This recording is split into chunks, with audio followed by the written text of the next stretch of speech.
Hello students, welcome to Ignition classes.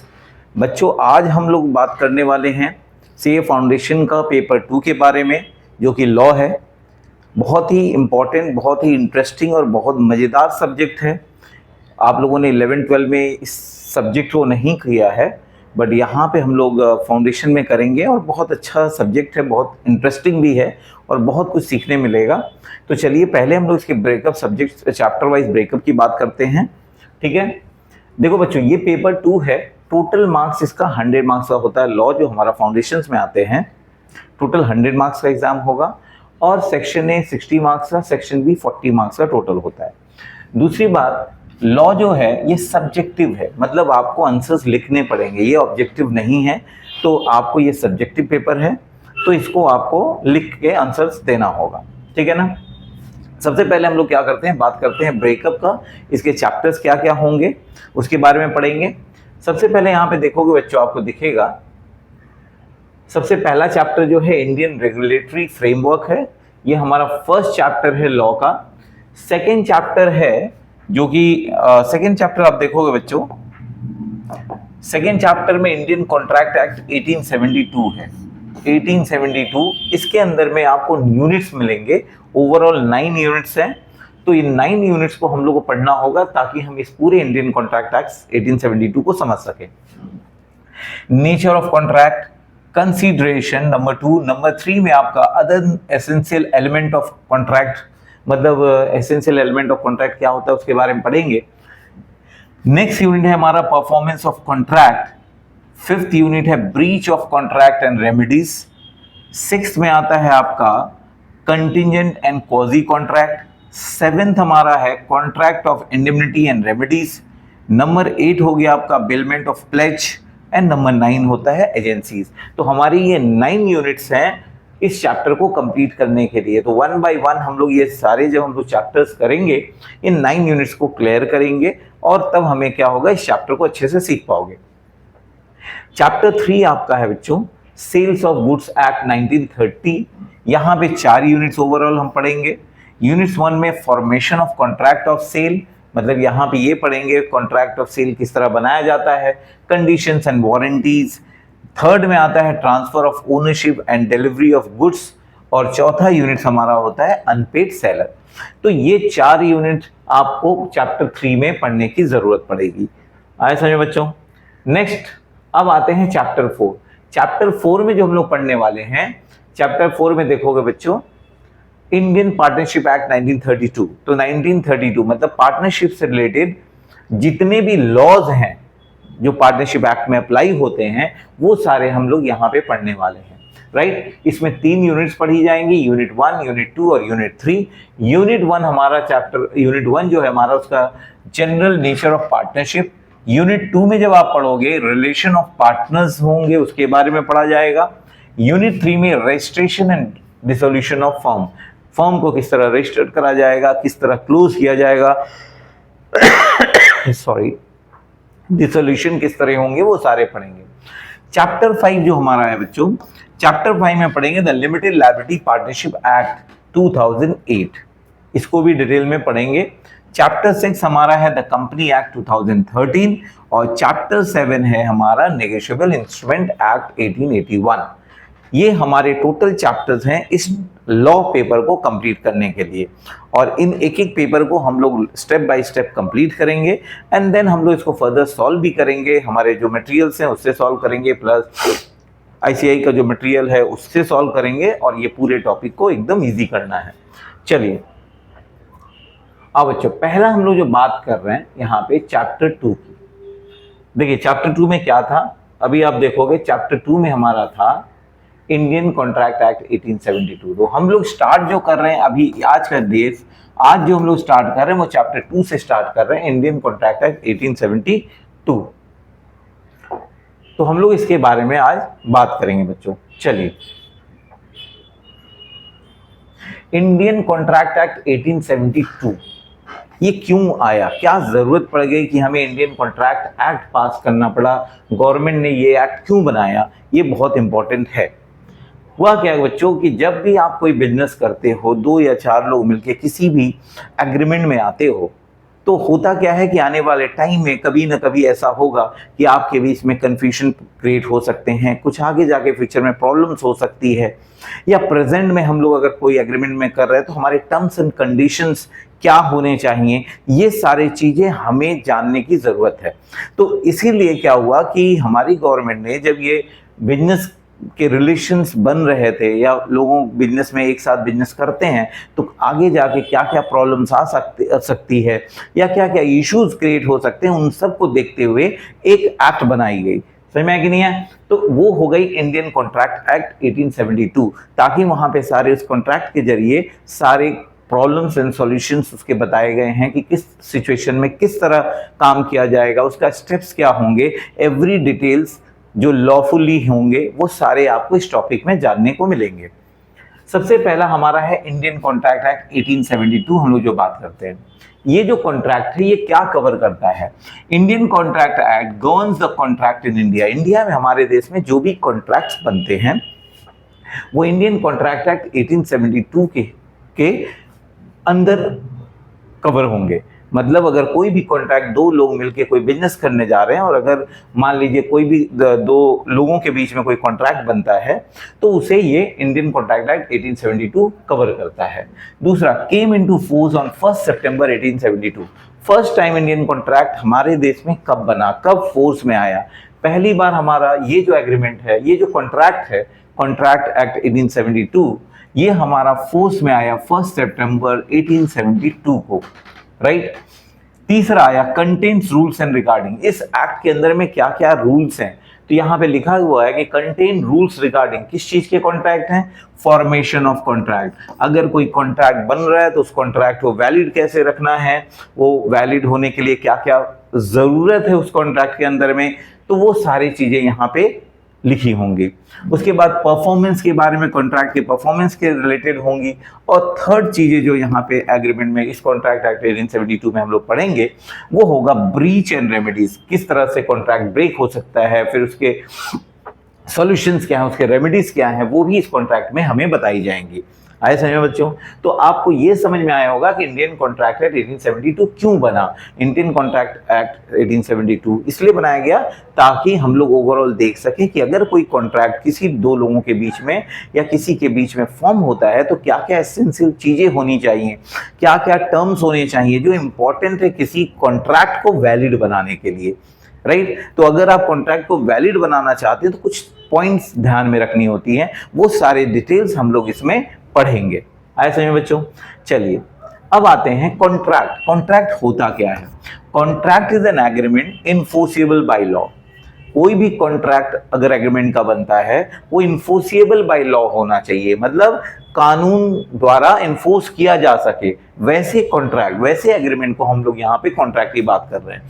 तो contract is an agreement. Contract वो agreement है जिसे कोर्ट में इन्फोर्स किया जा सके, राइट, जिसे कोर्ट में इन्फोर्स कराया जा सके, उसी कॉन्ट्रैक्ट, उसी एग्रीमेंट को हम कॉन्ट्रैक्ट बोलते हैं। तो कॉन्ट्रैक्ट क्या है? Contract is an agreement which is enforceable by law, जिसे कानून द्वारा इन्फोर्स कराया जा सके। Refer to the set of laws and rules governing the business transaction. ये कुछ रूल्स एंड रेगुलेशंस बनाए हैं। इसके अंदर में क्या है? कुछ टर्म्स है, कुछ कंडीशंस है, कुछ रूल्स है, कुछ रेगुलेशंस है related to business transaction and agreement in India. हमारे देश में जो भी, मैंने अभी कहा आपसे, कोई भी बिजनेसमैन लोग हैं एग्रीमेंट में आते हैं, कॉन्ट्रैक्ट में आते हैं, तो उस कॉन्ट्रैक्ट को गवर्न करने के लिए ये एग्रीमेंट बनाया गया, ये कॉन्ट्रैक्ट बनाया गया। तो ये सारा set of rules and regulations है जो गवर्न करता है जितने भी बिजनेस ट्रांजेक्शन या एग्रीमेंट हमारे देश में होते हैं। तो इसीलिए हमारा ये कॉन्ट्रैक्ट एक्ट 1872 बनाया गया। तो कॉन्ट्रैक्ट, देखो, कोई भी एग्रीमेंट बच्चा, कॉन्ट्रैक्ट तभी बनेगा जब वो इन्फोर्सिबल बाय लॉ हो।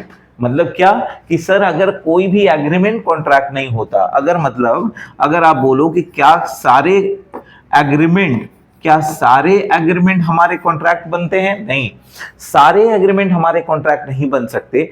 तो यही इसीलिए मैंने कहा कि कॉन्ट्रैक्ट होता क्या है? वो एग्रीमेंट जो इन्फोर्सेबल बाय लॉ है, वही एग्रीमेंट कॉन्ट्रैक्ट कहलाता है बच्चों, जिसे इन्फोर्स किया जा सके कोर्ट में, राइट। तो इसीलिए एग्रीमेंट अगर इन्फोर्सेबल बाय लॉ हो, अगर इन्फोर्सेबल बाय लॉ हो तभी ये एग्रीमेंट और कॉन्ट्रैक्ट, अगर जो कॉन्ट्रैक्ट जो है और अगर वो इन्फोर्स हो सके कोर्ट में तो उसे हम कॉन्ट्रैक्ट कहते हैं।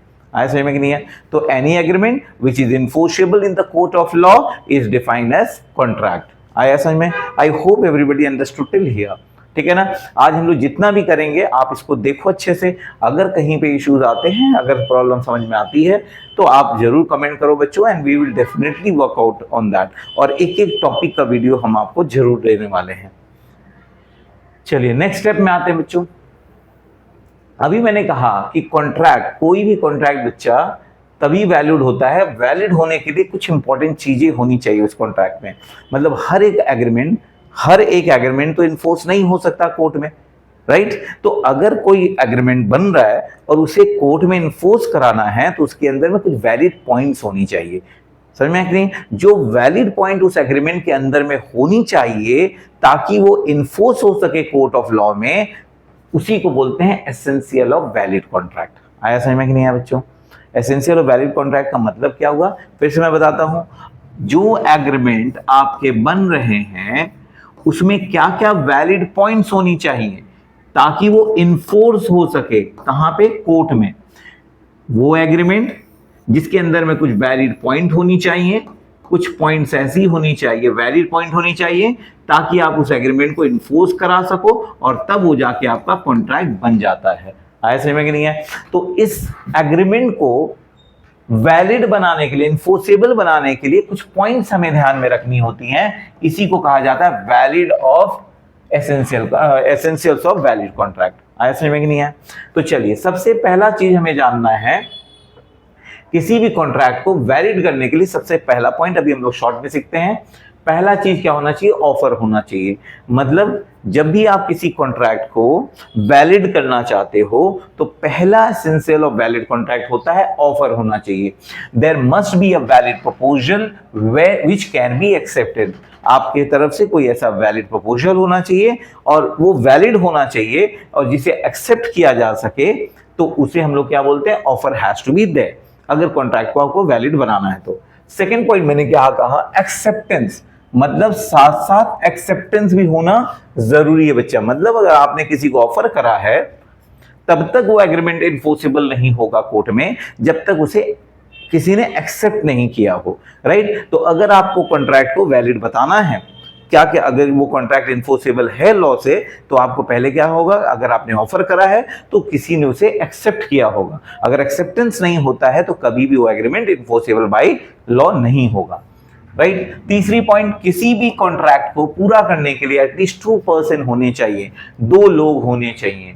समझ में कि नहीं है? अगर 2 लोग नहीं है तो कभी भी वो एग्रीमेंट कॉन्ट्रैक्ट नहीं बन सकता। तीसरी point, lawful object and consideration. जो भी आप कॉन्ट्रैक्ट बना रहे हैं, 2 लोग कॉन्ट्रैक्ट में एंटर कर रहे हैं, एग्रीमेंट फॉर्म करते हैं, तो जो भी उसके ऑब्जेक्टिव होने चाहिए वो लॉफुल होने चाहिए। ठीक है ना? लॉफुल ऑब्जेक्ट होने चाहिए और लॉफुल कंसिडरेशन होने चाहिए। इसको अभी हम लोग डिटेल में सीखेंगे। नेक्स्ट पॉइंट होता है कैपेसिटी टू कॉन्ट्रैक्ट। मतलब जो लोग कॉन्ट्रैक्ट में एंटर कर रहे हैं क्या वो कैपेबल हैं? अगर वो कैपेबल हैं कॉन्ट्रैक्ट के लिए तभी वो कॉन्ट्रैक्ट वैलिड माना जाएगा। We will go in detail about this, don't worry. Next point आता है बेटा फ्री कंसेंट। क्या आता है? Free consent. मतलब जो 2 लोग एंटर कर रहे हैं कॉन्ट्रैक्ट में, उनके बीच में कोई भी दबाव नहीं होना चाहिए, कोई भी प्रेशर नहीं होना चाहिए, एंड फ्रीली 2 लोग एग्री हो रहे हैं किसी एग्रीमेंट के लिए, तभी वो जाके वैलिड कॉन्ट्रैक्ट बन सकता है। नेक्स्ट आता है बच्चा possibility of performance. Next point होता है पॉसिबिलिटी ऑफ परफॉर्मेंस। मतलब क्या कि जो भी एक कॉन्ट्रैक्ट में आप एंटर कर रहे हो, जिस चीज के बारे में भी एग्रीमेंट बना रहे हो, वो क्या परफॉर्मेबल है या नहीं है, क्या वो पॉसिबल है या नहीं है। तो मतलब ये होना चाहिए, पॉसिबिलिटी ऑफ परफॉर्मेंस होनी चाहिए। नेक्स्ट पॉइंट आता है सर्टेनिटी। सर्टेनिटी का मतलब है जो भी आप टर्म्स जिसके लिए भी आप एग्रीमेंट कर रहे हो वो सर्टेन होना चाहिए। इट शुड नॉट बी वेग। वेग नहीं होना चाहिए, आगे हम लोग डिस्कस करेंगे बच्चों। वेग नहीं होने चाहिए। वेग मतलब कुछ भी नहीं होना चाहिए। जो भी चीज के बारे में आप बात करो वो सर्टेनली मेंशन किए जाने चाहिए। नेक्स्ट आता है अदर लीगल फॉर्मेलिटीज उसके अंदर में होनी चाहिए, जैसे स्टैंपिंग एंड भी अदर थिंग्स। जो जो चीज होनी चाहिए उसके हिसाब से अदर लीगल फॉर्मेलिटी। और नेक्स्ट पॉइंट होती है intention to create legal relationship. और आप जब एग्रीमेंट बना रहे हो तो आप 2 लोगों के बीच में एक इंटेंशन हो दोनों के तरफ से कि we are going to form a legal relationship, तभी वो एग्रीमेंट क्या माना जाएगा, वैलिड माना जाएगा। चलिए इसको अभी थोड़ा सा डिटेल में पढ़ते हैं बच्चा। अभी हम लोगों ने सीखा एसेंशियल ऑफ वैलिड कॉन्ट्रैक्ट। तो पहला पॉइंट हमारा क्या था, ऑफर। ऑफर मतलब आप जो भी प्रपोज कर रहे हो, आप जो भी किसी को ऑफर दे रहे हो, आपको ऑफर देना पड़ेगा। जब तक कोई ऑफर नहीं होता तो आप उसे वैलिड कॉन्ट्रैक्ट नहीं मान सकते। जैसे मान लो फॉर एग्जांपल कि कोई आपके दुकान के सामने खड़ा है, राइट, और आपने क्या किया, आप कोई चीज की सामान है आपका, जैसे मान लीजिए फॉर एग्जांपल आइसक्रीम की दुकान है, और आपने क्या किया, आइसक्रीम बनाया, और आपको लगा कि वो दुकान वाला जो दुकान के सामने खड़ा है वो हमसे आइसक्रीम खरीदना चाहता है, और आपने ये फील किया और आपने आइसक्रीम को पूरा अच्छा से बनाया, बना के ले जाके आपने उसको दिया कि भाई आप इसको ले लो, राइट, है ना, आपने ऑफर किया, राइट। तो यहां पे क्या हो रहा है, आप किसी को ऑफर दे रहे हो कि आप ये लो, या आपके साथ मैं इस रिलेशन में आना चाहता हूं, you are giving some offer, समझ कि नहीं है, उसको क्या बोलते हैं, ऑफर होना चाहिए। जैसे फॉर एग्जांपल मैं बता दूं आपको, अगर एसेंशियल ऑफ कॉन्ट्रैक्ट में बात करूं ऑफर की, जैसे मान लो बच्चों यहां पे देखो कि ये मान लो दो लोग हैं, राइट, ये है तुम्हारा कार्तिक आर्यन और ये है सारा अली खान। तो कार्तिक आर्यन ने कहा सारा अली खान से कि क्या तुम मुझसे शादी करोगी, will you marry me, will you marry मी। तो यहां पे ऑफर किसने दिया, कार्तिक आर्यन ने। ये कौन है बच्चा, कार्तिक आर्यन। तो ये है कार्तिक आर्यन और ये कौन है, सारा अली खान है, ठीक है ना।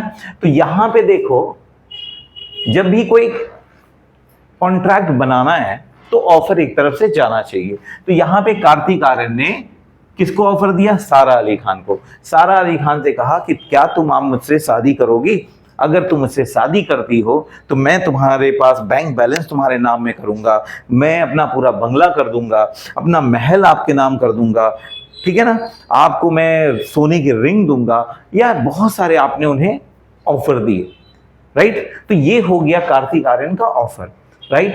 और अगर सारा अली खान को आपका ऑफर पसंद आया तो वो एक्सेप्ट करेंगी, राइट। तो एक्सेप्टेंस होना चाहिए। तो मान लीजिए आपने ऑफर दिया, this is the first point, सारा अली खान ने आपके ऑफर को एक्सेप्ट किया तो उसको एक्सेप्टेंस बोलते हैं।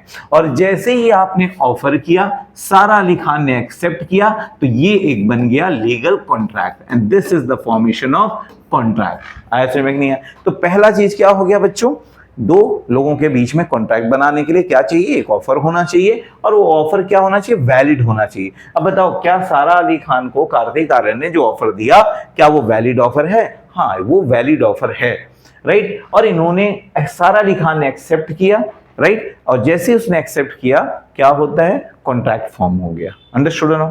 तो पहला दो पॉइंट हमने सीखा कि ऑफर होने चाहिए, और ऑफर के साथ साथ क्या होनी चाहिए बच्चों, एक्सेप्टेंस होनी चाहिए। आई होप एवरीबडी अंडरस्टूड दिया, राइट। नेक्स्ट आता है दो पार्टी। दो पार्टी, किसी भी कॉन्ट्रैक्ट को वैलिड होने के लिए दो पार्टी होनी जरूरी है, राइट। जैसे कि मान लो यहां पे मैं बताऊं दो पार्टी, जैसे मान लो बच्चों, क्या मिस्टर ए अपने आप से, यहां देखो शीशे में गया, ये मिरर, ठीक है ना, मिरर, राइट, और ए अपने आप को मिरर में देख रहा है। क्या वो मिस्टर ए अपने मिरर को देखकर, अपने आप को देखकर, क्या खुद को ऑफर दे सकता है कि चलो हम दोनों मिलकर शादी कर लेते हैं? क्या ऐसा पॉसिबल है? नहीं है। मतलब दो लोगों का होना किसी भी वैलिड कॉन्ट्रैक्ट के लिए बहुत इंपॉर्टेंट है। तो यू कैन नॉट ऑफर और accept from yourself only. तो इसीलिए पहला पॉइंट, नेक्स्ट पॉइंट बोला गया है कि किसी भी वैलिड कॉन्ट्रैक्ट को पूरा होने के लिए ऑफर होनी चाहिए, एक्सेप्टेंस होना चाहिए, क्या होना चाहिए, टू पार्टीज होनी चाहिए, राइट बच्चों। तो ऑफर, एक्सेप्टेंस और दो पार्टी होनी चाहिए। तीसरा हमारा होता है लॉफुल। अभी हम लोगों ने पढ़ा था शॉर्ट में, लॉफुल ऑब्जेक्ट एंड कंसिडरेशन। दो चीजें हुई इसके अंदर में, एक ऑब्जेक्ट हो गया, एक हो गया consideration. Lawful object and consideration, जैसे मैं बात करूं लॉफुल ऑब्जेक्ट की, देखो object which is being built should be lawful, right. जिस चीज के बीच में दो लोगों के बीच में एग्रीमेंट्स हो रहे हैं उसे क्या होने चाहिए बच्चे? लॉफुल ऑब्जेक्ट होने चाहिए। जैसे कि मान लो ए ने बी को कहा, ये बी है, ए ने कहा कि मैं तुम्हें पैसे दूंगा और तुम मुझे AK-47 दे दो या ड्रग्स दे दो, राइट। तो यहां पे जो आपका ऑब्जेक्ट हो गया, this is your object, right. अब मैं आपसे पूछता हूं बच्चों, क्या ये जो एग्रीमेंट बना रहे हैं ए और बी मिलकर, क्या उनका ऑब्जेक्टिव सही है? क्या AK-47 खरीदना गलत है या सही है? ऑब्जेक्ट गलत है। क्या ड्रग्स बेचना और खरीदना सही है? नहीं, वो भी गलत है, ये अनलॉफुल है, ये लॉफुल नहीं है। तो अगर आपके कोई भी ऑब्जेक्ट जो है lawful object has to be lawful, तो ये लॉफुल नहीं है, तो इसका मतलब है कि ये कभी भी आपका वैलिड कॉन्ट्रैक्ट नहीं बना सकता।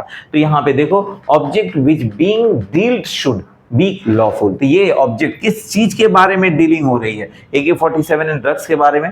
क्या ये ऑब्जेक्ट लॉफुल है? नहीं है। तो लॉफुल ऑब्जेक्ट अगर नहीं है तो कभी भी वो कॉन्ट्रैक्ट वैलिड नहीं बन पाएगा। तो लॉफुल ऑब्जेक्ट समझा आपने? Lawful consideration, money we are receiving should be lawful work. तो जो ये पैसे मिस्टर बी को मिल रहे हैं, क्या ये पैसे लॉफुल काम के लिए हैं? नहीं है। तो अगर ये लॉफुल काम के लिए नहीं है, तो मोटिव जो है वो लॉफुल नहीं है, तो वैसे कोई भी एग्रीमेंट कॉन्ट्रैक्ट नहीं बनाए जा सकते।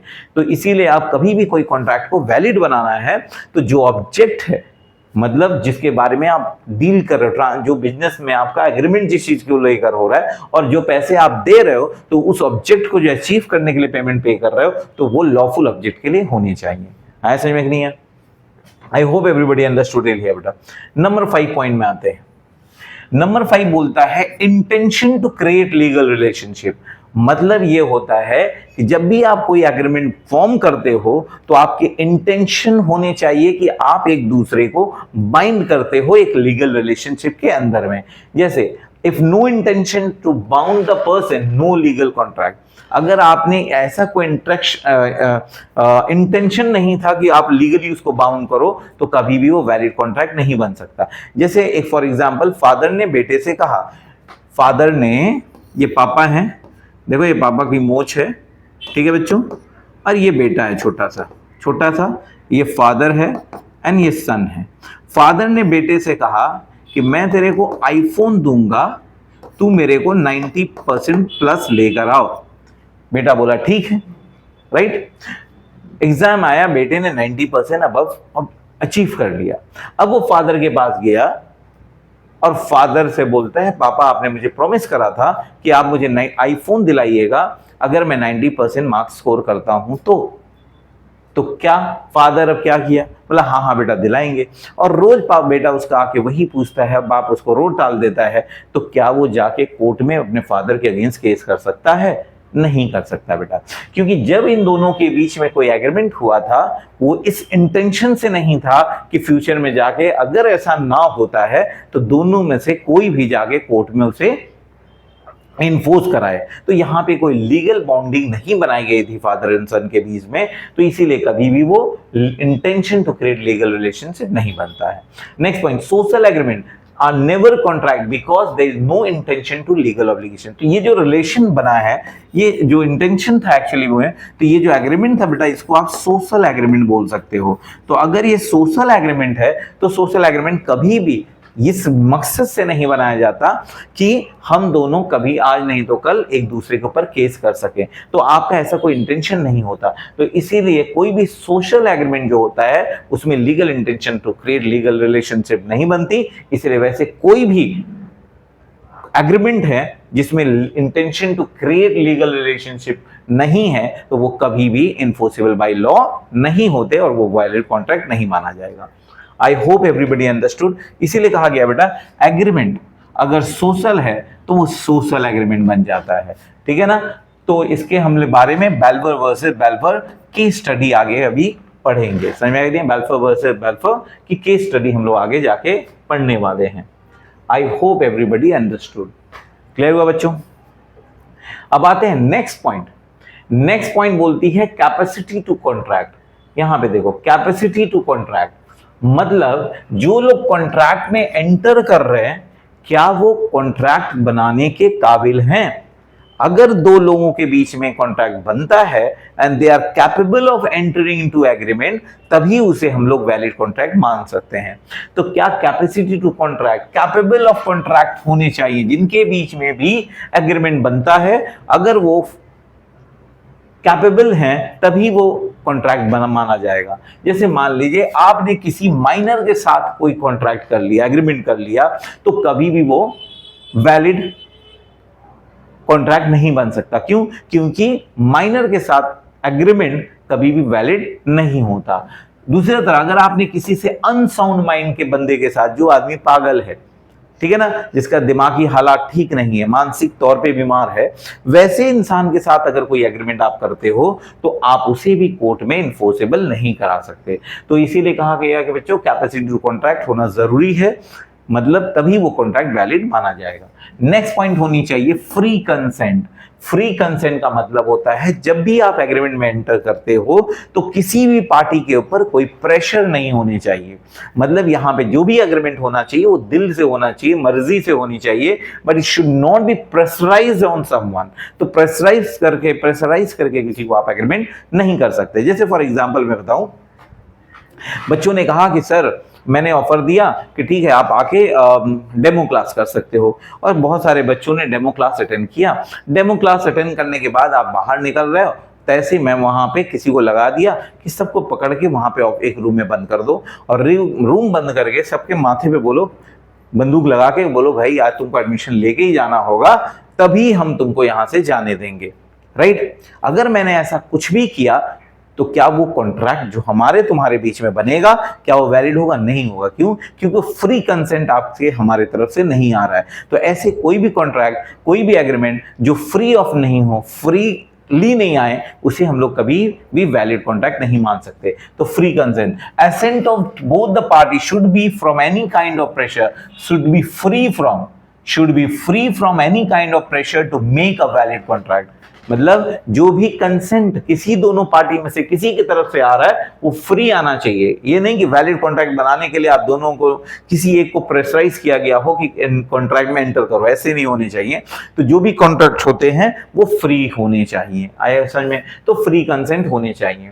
नेक्स्ट पॉइंट आता है बच्चों number 8, possibility of performance. There should be a chance of performing a contract। वहां पे चांस होने चाहिए कि वो परफॉर्मेंस किया जा सके। आया समझ में? जैसे फॉर एग्जाम्पल मान लो ये कार्तिक आर्यन है बेटा, this is Kartik Aaryan and this is Sara, right? और यहां पे मान लो इस साइड में टाइगर श्रॉफ भी है, टाइगर श्रॉफ।